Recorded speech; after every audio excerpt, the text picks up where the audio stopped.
For today's video po naman ay ito po namang ball hammer. Papalitan po natin siya ng handle kasi po basag. Karamihan na po ng martilyo dito pinapalitan ko rin ng tubo kasi mas madali mabasag yung kasi malalaki yung pinapalo nila, mga tornilyo, ganyan po ang kalalabasan niya. Palitan natin siya. Ito po yung pamalit natin, 1 inch na tubo. Kaya paparehas po natin kung siya po ay magpapantay para tamang-tama lang isukat.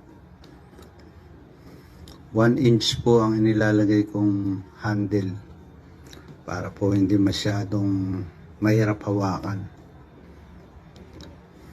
Ganyan po. Nilalagyan ko na rin po yan ng spike na bukol-bukol para hindi po siya madulas. Ganun din po sa mga itak na pinalitan ko.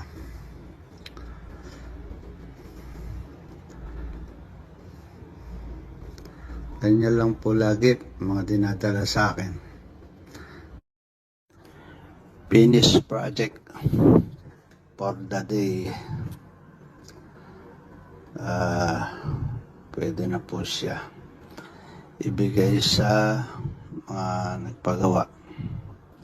Matibay po ito. At dahil po talagang maganda pagkakapadali pong martilyo na yan.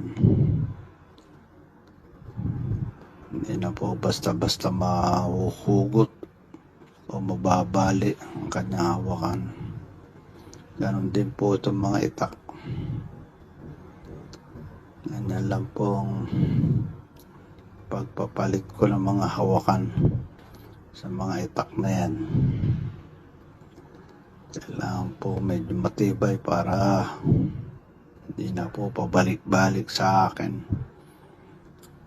At yung mga panibagong dumadating, marami pa po yan. Ito po naman, kahapon pa po yan. Hindi ko lang siya na-videoan kasi wala akong taga-video. Okay.